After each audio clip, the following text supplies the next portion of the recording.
No calendário chamado cristão, nós temos o Dia dos Reis, assim chamado, ou o Dia da Epifania, da aparição da luz da estrela que guiou os reis, assim ditos, assim chamados, até Belém. O texto bíblico não diz que eles eram reis, nem mesmo que eram 3. Isto faz parte da tradição, talvez seja mais lenda do que verdade. Eles eram sábios que moravam no Oriente. Supõe-se terem sido 3 porque foram 3 os tipos de presente, mas o texto nos diz apenas que foram magos que vieram do Oriente. E geralmente eles aparecem nos presépios, o que não é certo, porque quando eles chegaram a Belém, Jesus já estava com Maria e José morando numa casa. É o que o texto, como leremos, claramente nos diz. De modo que a estrela não os conduziu a uma estrebaria, mas a uma casa, onde eles agora estavam residindo. Mas a história destes magos ou sábios que vieram do Oriente está em Mateus capítulo 2. A história que dá origem a este Dia dos Reis. E tendo nascido Jesus em Belém da Judeia, no tempo do rei Herodes, eis que uns magos sábios vieram do Oriente a Jerusalém, dizendo: onde está aquele que é nascido Rei dos Judeus? É interessante que estes sábios, não sendo judeus, entenderam que a estrela lhes indicava o caminho para irem visitar um rei, e que este rei era rei dos judeus. Porque vimos a sua estrela no Oriente e viemos a adorá-lo. Também é interessante que, sendo eles de uma outra religião, no Oriente se praticava a religião de Zoroastro, e eles vieram adorar um rei de uma outra raça e de uma outra religião. Neste caso, Jesus Cristo, rei dos judeus. Eles eram árabes. E o rei Herodes, ouvindo isto, perturbou-se toda Jerusalém com ele. E congregados todos os príncipes dos sacerdotes e os escribas do povo, perguntou-lhes onde havia de nascer o Cristo. E eles lhe disseram: em Belém de Judeia, porque assim está escrito pelo profeta: e tu, Belém, terra de Judá, de modo nenhum és a menor entre as capitais de Judá, porque de ti sairá o guia que há de apacentar o meu povo de Israel. Então Herodes, chamando secretamente os magos, inquiriu exatamente deles acerca do tempo em que a estrela lhes aparecera.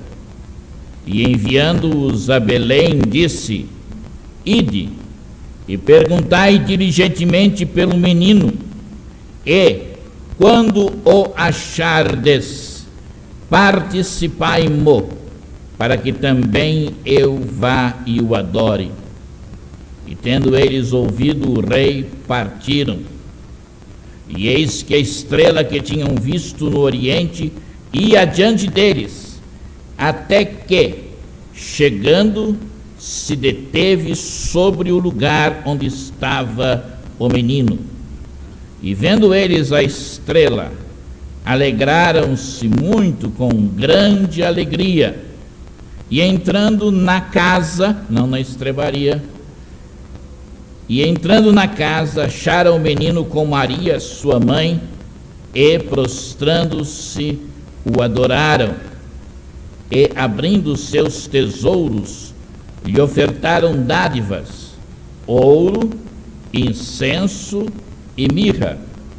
E sendo por divina revelação avisados em sonhos, para que não voltassem para junto de Herodes, partiram para a sua terra por outro caminho. Amém. Oremos. Pai, este é o momento em que a Tua palavra sagrada, as Escrituras que Tu nos deste, pela unção do Teu Espírito, devem falar aos nossos corações. Fala, Senhor, abre os nossos ouvidos espirituais para que ouçamos a Tua voz e pratiquemos o que nos vais ensinar. Por Cristo Jesus oramos. Amém. A Disney World produz centenas de filmes. Há um que ela produziu 2 vezes,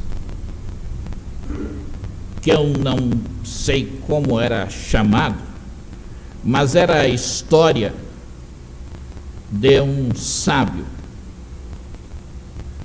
um gênio,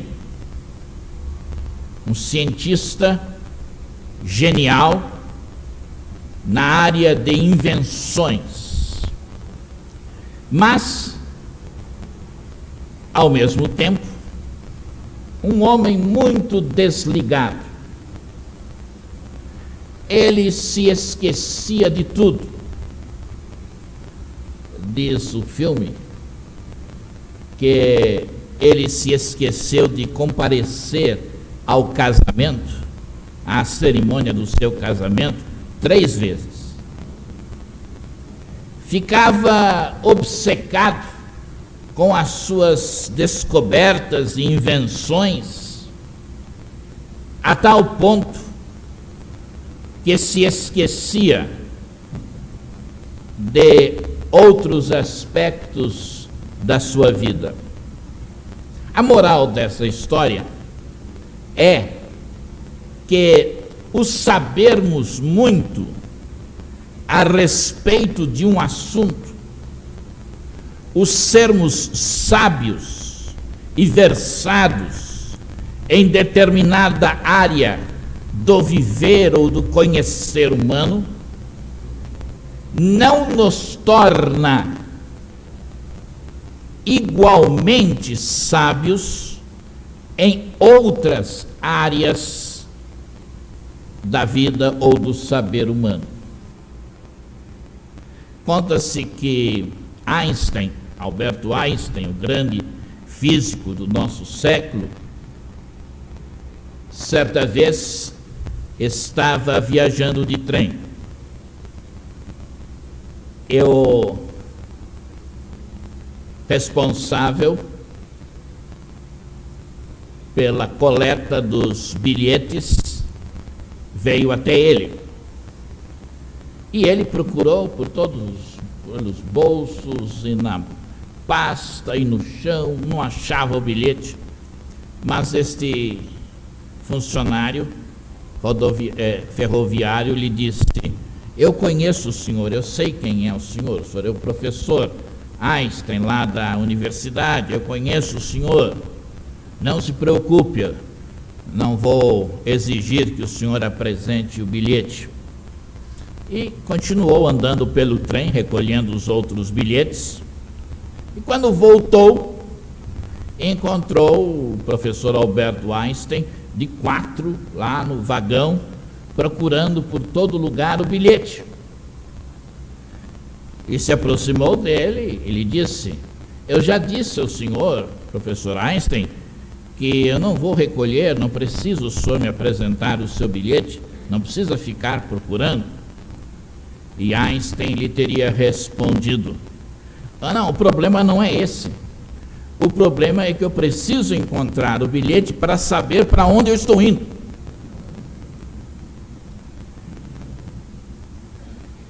Parece que ele também era um destes professores, destes sábios, destes magos, que era versado em certas coisas, o que não quer dizer que seria sábio em todas as áreas do viver humano. E estes sábios, estes magos que vieram do Oriente, são sábios.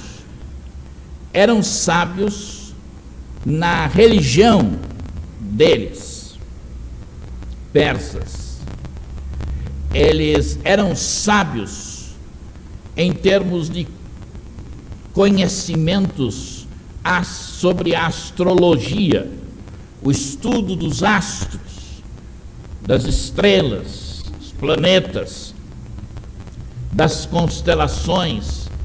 Eles passavam a vida deles estudando os astros. Mas não eram apenas pessoas dedicadas à astrologia, que é a ciência que estuda os astros. Eles eram também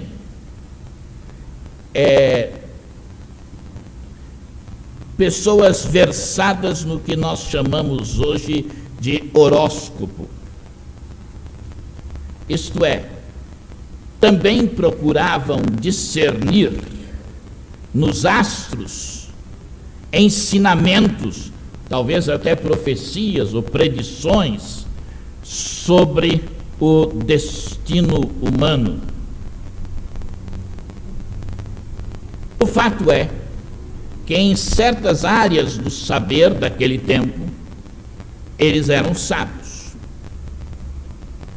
Mas, como veremos hoje, o fato de serem sábios nessa área do saber humano não os tornava sábios em todas as áreas. Por exemplo, não eram sábios em termos de política, não eram sábios em termos de judaísmo e história dos judeus, e tinham um defeito muito grande, uma área na qual não eram sábios também.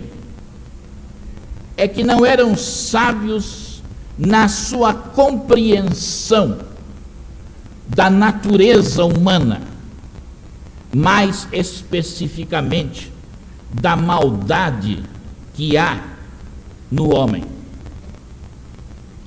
Destas coisas, política, judaísmo e natureza humana, eles vão nos se revelar até bem ignorantes. Quando viram a estrela, nesta área eles eram sábios, entenderam, por razões que nós desconhecemos, que ela apontava para o nascimento de um rei.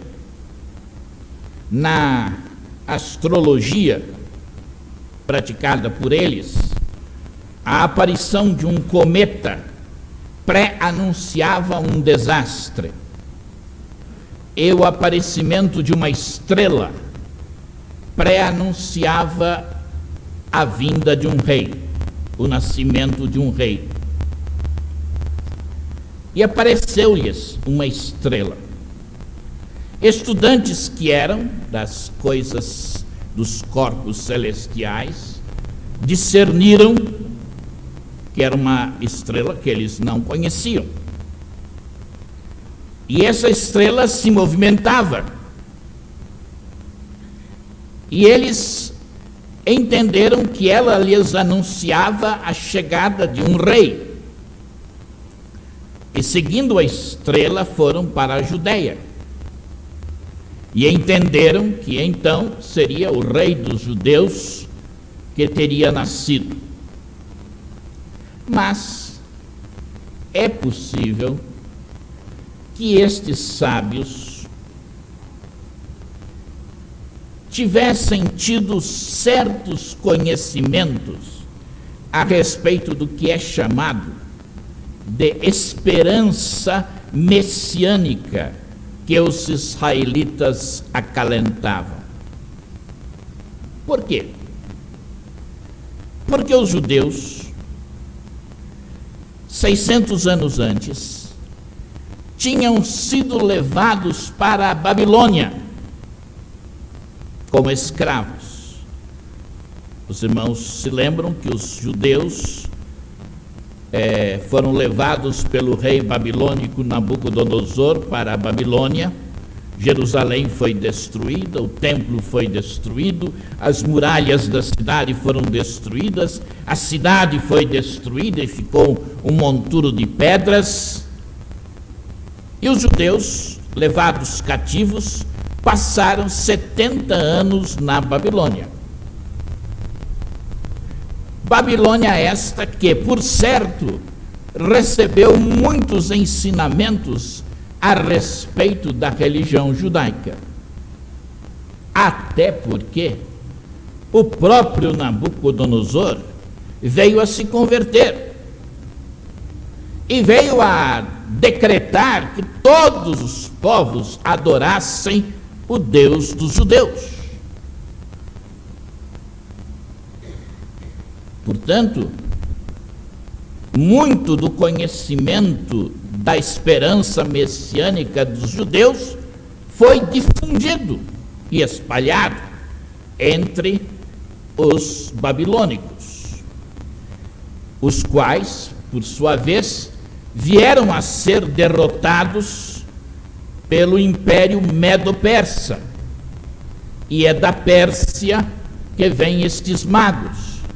E quando o Império Medo-Persa derrotou os babilônicos e os subjugou, certamente os persas e medos entraram na Babilônia, tiveram profundo contato com aquele povo e possivelmente também ficaram sabendo da esperança messiânica. Isto é, que os judeus esperavam a vinda do Messias, o rei dos judeus. É possível que tudo isso tenha se somado para ajudá-los a discernir, a parte da ação direta de Deus neles também, é claro, que aquela estrela estava indicando o nascimento na Judéia desse Messias, o rei dos judeus. Mas esta sabedoria deles em interpretar os céus não os tornou sábios em compreender a natureza humana, de modo específico no texto, a natureza do rei Herodes. Porque eles foram a Herodes, que não era judeu, que era edomita, que era versado em grego e cultura grega, que era um homem que ocupava uma posição de destaque dentro do Império Romano, sendo responsável pela Judéia, por governar a Judéia. Porque este Herodes, a quem eles vão visitar no seu palácio, e a quem vão perguntar se ele sabe onde é que nasceu o rei dos judeus,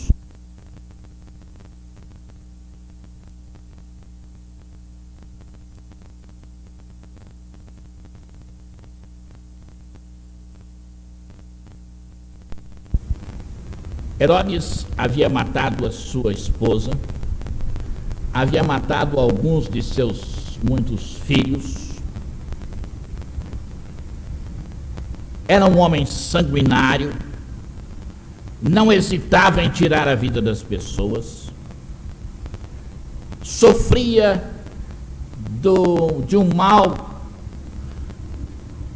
que hoje as ciências psicológicas chamam de paranoia, de se ver sendo perseguido, real ou imaginariamente, a tal ponto que construiu 6 fortalezas para ter onde se abrigar, ter sempre uma perto dele para a qual ele pudesse correr e onde pudesse se sentir protegido, caso percebesse que outros queriam tirar-lhe a vida. Quando eu tiro a vida dos outros, tão facilmente, eu sempre fico cismado, não é? Que algum outro também vai fazer a mesma coisa comigo. É natural. Até mesmo porque aqueles de quem ele tirou a vida tinham os seus amigos, parentes e familiares, que aliás era a própria família de Herodes. De modo que este era um homem ruim. Ele foi chamado Herodes o Grande, é chamado na história de Herodes o Grande, por ter construído estas 6 grandes fortalezas e por ter ampliado e reconstruído ou aprimorado a construção do Templo de Jerusalém, que já havia sido reconstruído no tempo dos profetas Ageu, e naquele período, cerca de 500 anos antes de Cristo, mas não ficou completo, não era nem do mesmo tamanho que o templo anterior e nem tão bonito. Herodes ampliou-o e embelezou, enriqueceu com muitas coisas. E então passou para a história como sendo Herodes o Grande. Era, como vimos, um rei mau. E quando lemos, portanto, mais adiante, que Herodes mandou matar os inocentes, isto é, todos os meninos de 2 anos para baixo, isto se casa perfeitamente com aquilo que nós sabemos deste homem, que havia matado, como eu disse, sua esposa, alguns de seus filhos. Então, mandar matar algumas dezenas ou centenas de meninos em Belém não era novidade, uma ação que contrariasse o seu estilo de vida. Mas estas atitudes de Herodes nos revelam a sua natureza. Era um homem mau. Isto os sábios não souberam discernir. Imagine chegar para o rei Herodes, este homem mau, que se sentia perseguido, e perguntar para ele, como os sábios fizeram, se ele sabia onde é que tinha nascido o rei dos judeus. Ora, Herodes entrou em pânico. Eu vou perder o meu cargo, porque nasceu um que vai me ocupar o meu cargo. Nasceu o rei dos judeus, ele vai me colocar para fora e vai ocupar o meu lugar, porque ele era rei da Judéia, governador da Judéia.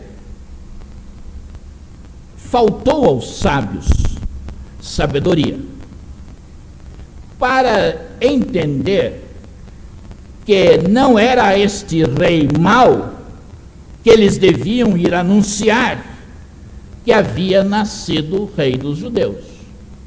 Faltou bom senso, faltou equilíbrio. Isto é, estes sábios, apesar de sua grande sabedoria, eram pessoas crédulas no que diz respeito à natureza humana. Pensavam que todo mundo era bom, provavelmente. não souberam perceber e discernir que Herodes era mau. A gente fica extasiado quando vê que os sábios cometeram esta gafe tão grande, porque não haviam discernido a maldade na natureza humana. Foram perguntar ao rei mau se ele sabia onde o rei dos judeus tinha nascido, esperando que talvez com isso eles até ganhassem um presente do rei, né? Ou pelo menos o rei os aplaudisse e agradecesse por terem lhe trazido esta notícia. Bem, de fato foi isso que Herodes fez. Agradeceu muito e disse que quando descobrissem onde ele tinha nascido, viessem avisá-lo para que ele também fosse adorá-lo. E eles acreditaram.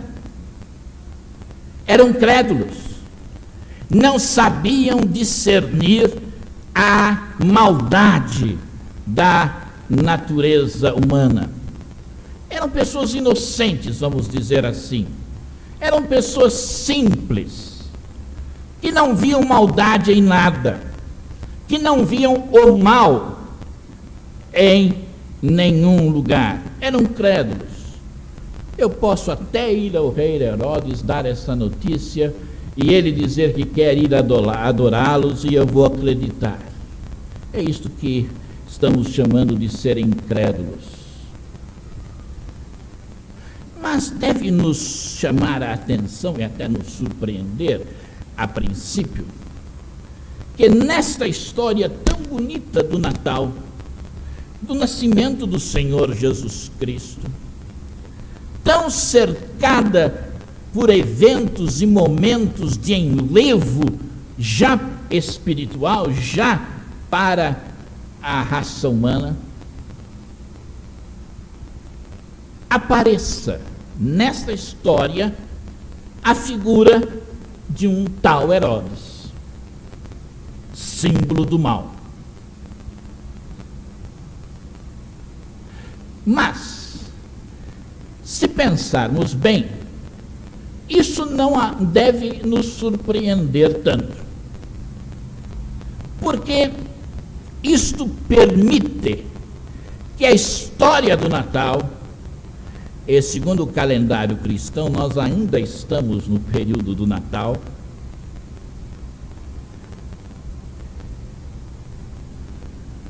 e não devemos parar de pensar no Natal depois que passa o dia do Natal, porque a entrada de Herodes, do símbolo do mal, torna essa história, por outros aspectos, tão bonita, uma história bem real. Porque não é assim a natureza humana, a vida neste mundo, dos seres humanos. Não é verdade que na nossa humanidade existe a presença do mal?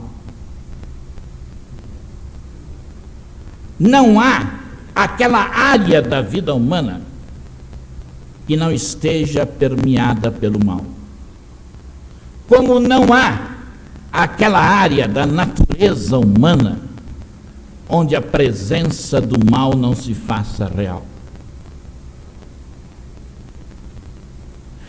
De modo que a presença de Herodes, do modo como nos é apresentado, retrata bem como é realmente a vida humana. E Jesus, que nasceu para salvar o mundo dos Herodes que há neste mundo. Mas mais, Jesus nasceu para nos salvar do Herodes que existe dentro de nós. Porque em todos nós há o pecado, há o mal. A natureza humana é pecadora, diz a Bíblia. Todos pecaram e estão destituídos da glória de Deus.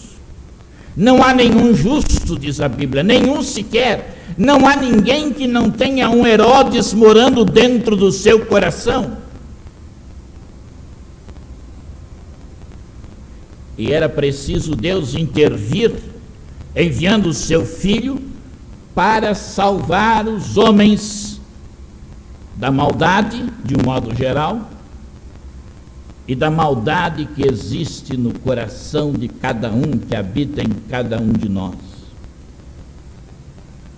Seremos crédulos, como foram os sábios, se julgarmos que há alguma pessoa que não tenha um Herodes brutal e mau dentro do seu coração. Todos pecaram. Todos têm dentro do seu coração um Herodes perverso. Há um Herodes dentro de nós. E nós precisamos de um Salvador que nos livre desse Herodes que há dentro de nós. A humanidade tem nos desenrolado a sua história, passado por várias épocas, vários momentos diferentes de pensamento. No século passado, século XX, lá pelos idos de 1930, mais ou menos, depois da Primeira Guerra Mundial, talvez por influência, certamente por influência em grande parte, da teoria evolucionista de Darwin, os homens começaram a acreditar que os homens estávamos evoluindo, e evoluindo de tal maneira que guerras nunca mais as haveria na face da terra. Não. O homem estava amadurecendo, evoluindo, estava se tornando um homem responsável e confiável. E foi quando havia esta onda de otimismo e os ensinamentos de Nietzsche e sobre o super-homem, o homem sendo o grande homem, o super-homem, o homem extraordinário,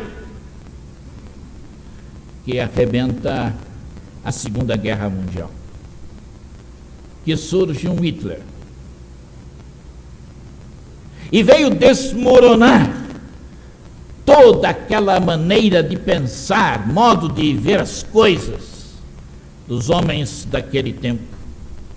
E eles viram que o homem não tinha evoluído, não tinha se tornado responsável.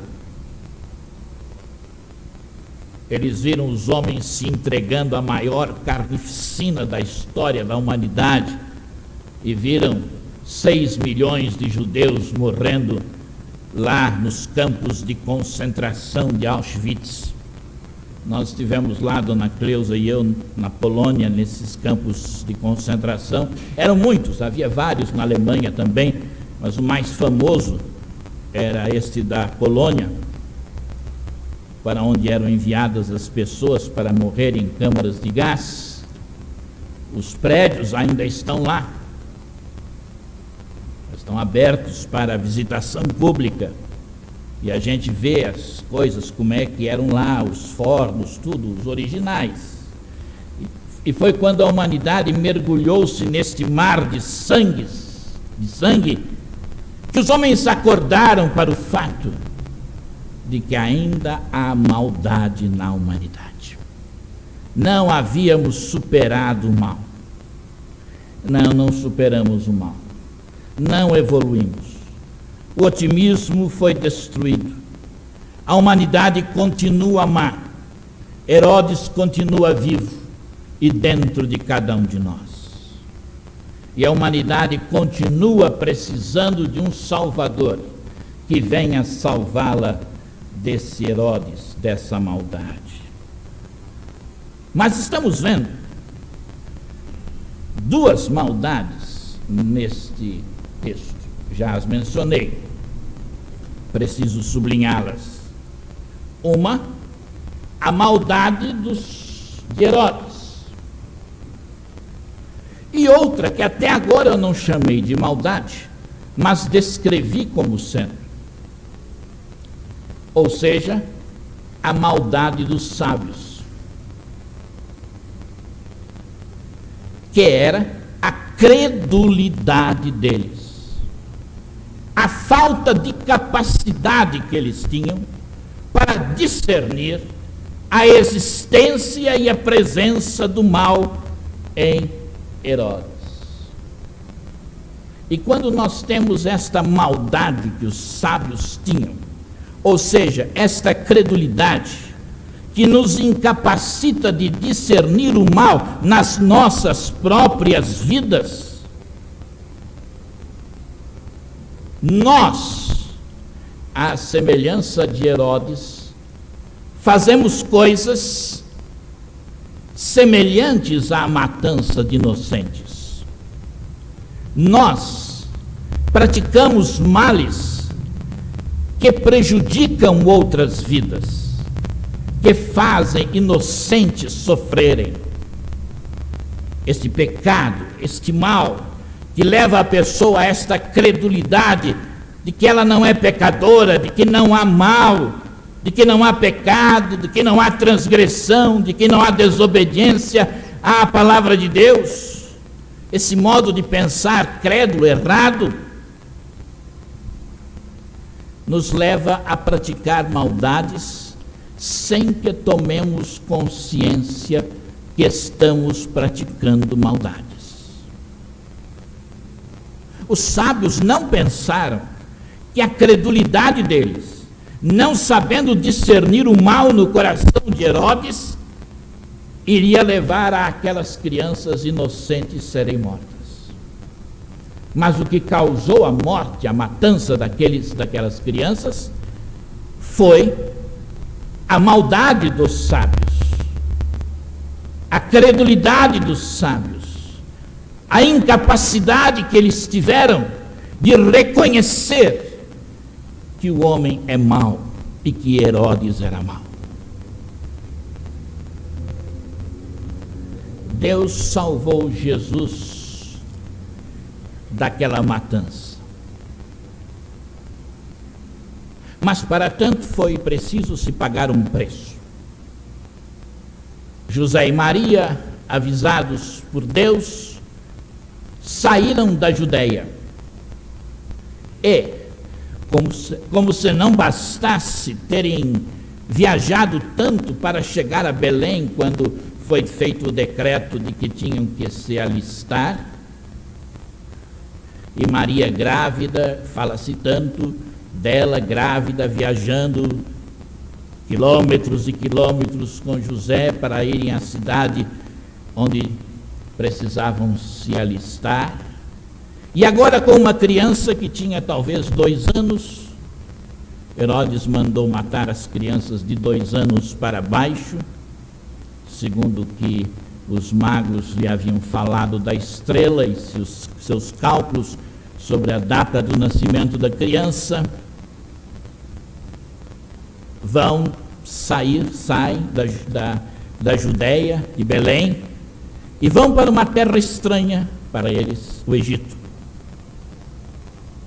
A chamada família sagrada, José, Maria e Jesus, viajam e vão a um povo cuja língua eles desconhecem, onde eles têm que trabalhar para ganhar o pão de cada dia, e a família vai passar alguns anos lá no Egito.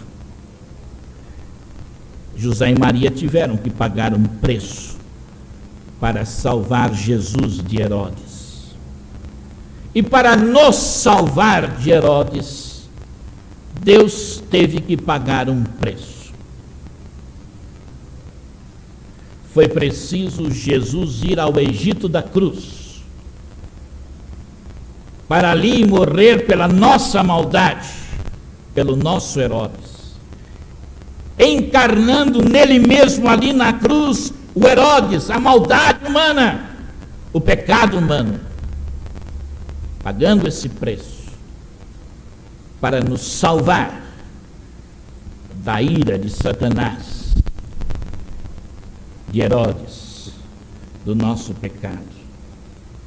E esse Jesus ainda representa para nós, hoje, aqui e agora, a esperança de um novo começo para nossas vidas. Certa senhora foi a uma destas casas de vende-se tudo por R$1.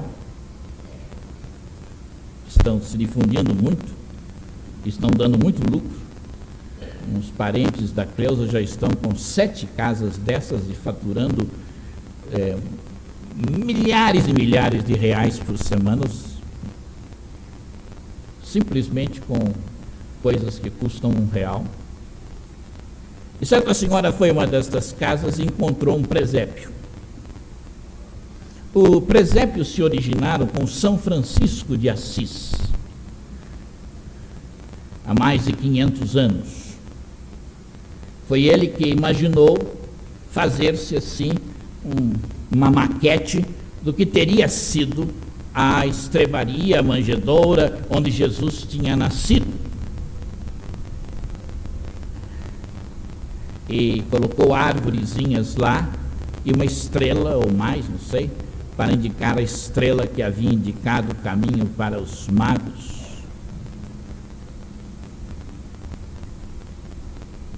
Mas nessa casa que se vendia presépio, várias coisas, ela encontrou um presépio por R$1.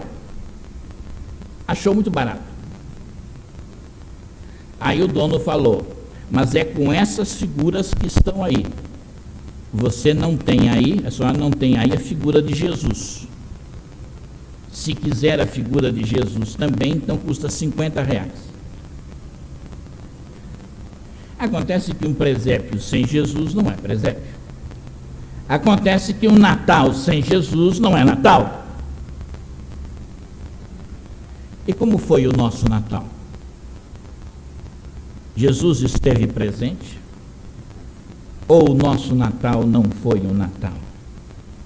Sem Jesus, o Natal não tem valor.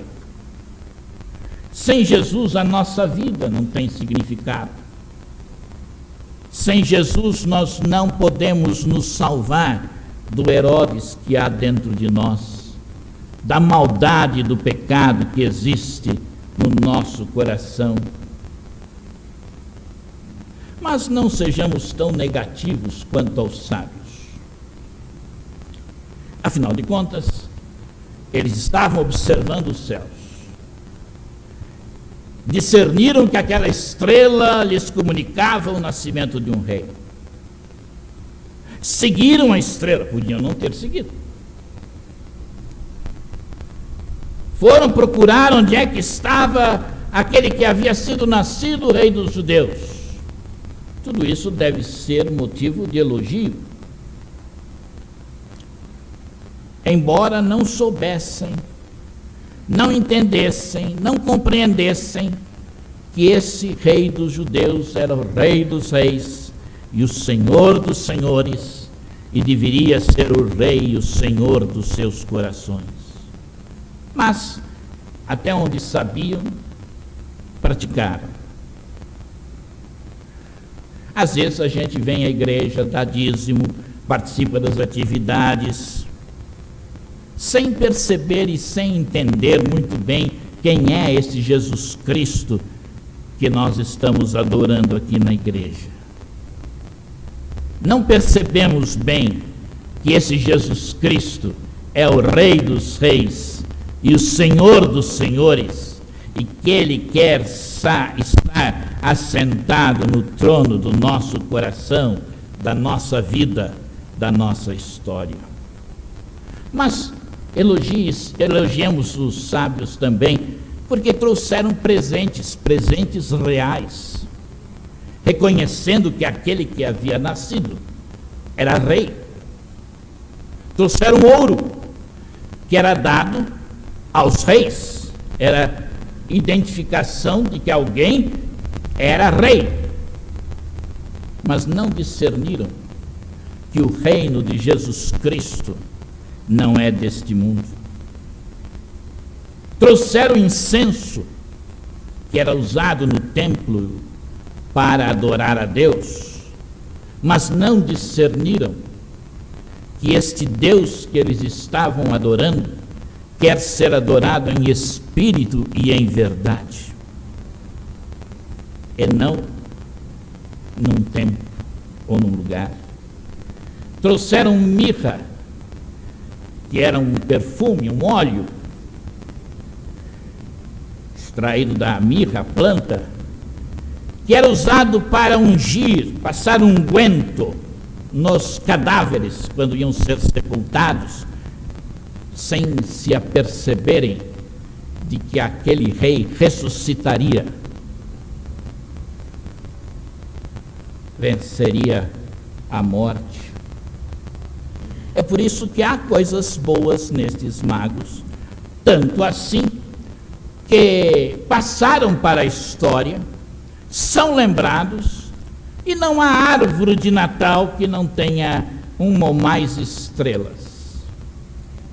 Dizem os historiadores que, vindo lá de São Francisco de Assis, elas significam a homenagem que a humanidade presta a estes magos, por terem sabido entender, e nisso foram sábios, que aquela estrela os levaria ao rei dos judeus. Eu li em fonte muito fidedigna, que há uma lâmpada,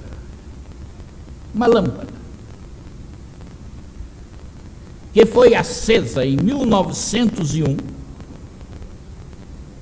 e que até a data da publicação que eu li, 1998, 97 anos depois, ainda não havia se queimado, continuava acesa.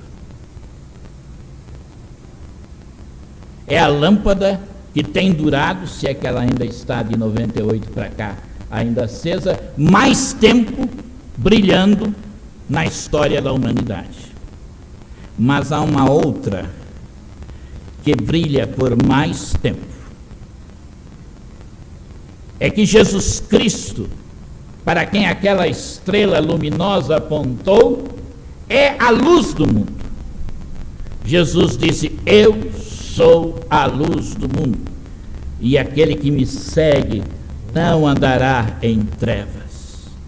É uma luz que continua brilhando, e há de brilhar por toda a eternidade. É uma luz que vence os Herodes da vida, vence o mal e vence o pecado.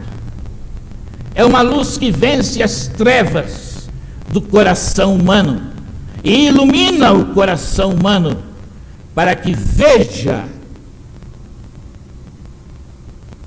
em Jesus Cristo o Salvador. A luz do Natal, a luz da estrela do Natal, a luz da estrela de Belém ou dos magos, ainda está brilhando. E eu creio que, ou melhor, eu tenho certeza, que assim como Deus mandou uma estrela para guiar aqueles magos até Jesus, a luz do mundo, e a luz da estrela apontou para a luz do mundo, Jesus, também Deus envia estrelas na nossa vida. E eu creio que não há nenhuma pessoa aqui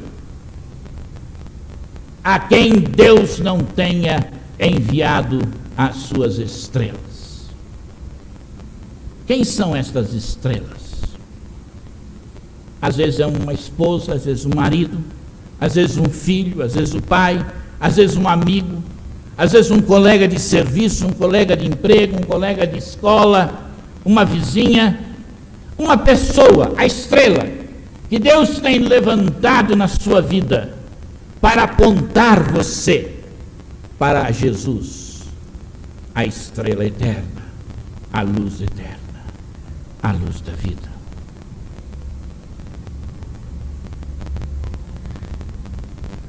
É hora de você agradecer a Deus pelas estrelas que Deus colocou na sua jornada da vida e que um dia apontaram para você o caminho de Jesus Cristo e conduziram você a Jesus Cristo. Pense um pouco na sua experiência. Lembre-se do dia da sua conversão. E lembre-se das pessoas que Deus foi usando na sua vida para comunicar o Evangelho, a luz do Evangelho a você. Estas estrelas que Deus foi colocando na sua vida. E agradeça a Deus por essas pessoas que Deus colocou na sua vida.